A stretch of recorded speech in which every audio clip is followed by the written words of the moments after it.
سبب القيس من مدحي واسعد قلب مديان خد سلام يا صقر حايم يا سلام مني على جيزان يمتد الكرم والصامله واهل المكارم شل يا ابو حنظله والراعي درعه شاعرك سجل حروفه بيت ناغم يا سلام يخصبه خالد محمد راعي الجودات والفزعات دايم مكرم الضيفان التاريخه محمد بالكرم والجود صيته مثل حاتم من بني قيسي له التاريخ يشهد صيتهم قطاع في كل العواصم يوم ما تخشى الوباء واليوم الاسود عدمهم والباسيات حرجايش قادم الشجاعه طبعهم بشاي مؤكد داسهم ملا نفاي وقت العزايم مجدهم بين الامم خالد مخلد في المتاحف عندهم بعض المعالم كاسبين الجمل في الوقت المحدد خيرهم قطع مدنها والدهايم شل يا ابو حنظله والراعي درعه شل شيلات مدح لاصحاب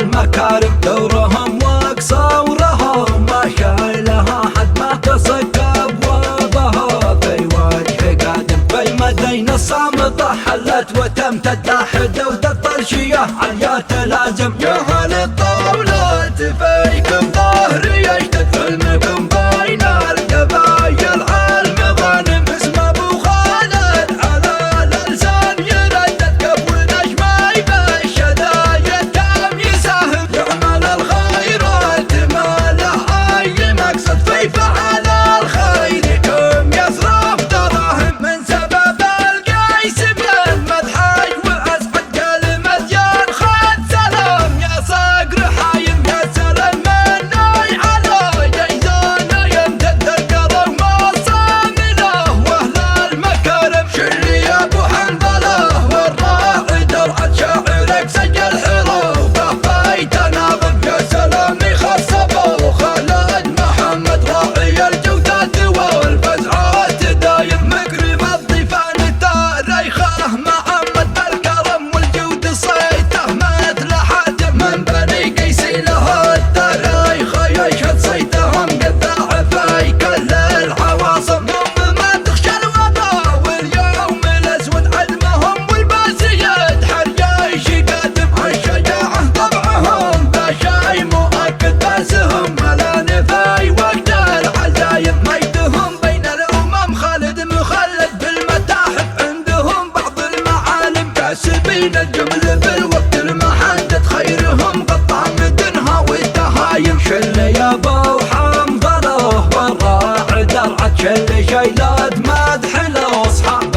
المكارم دورهم وقصورهم ما شايلها حد ما تصكب وابها في وجه قادم بالمدينه الصامته حلت وتمتد لاحده وتطرشيه عليات لازم يا هل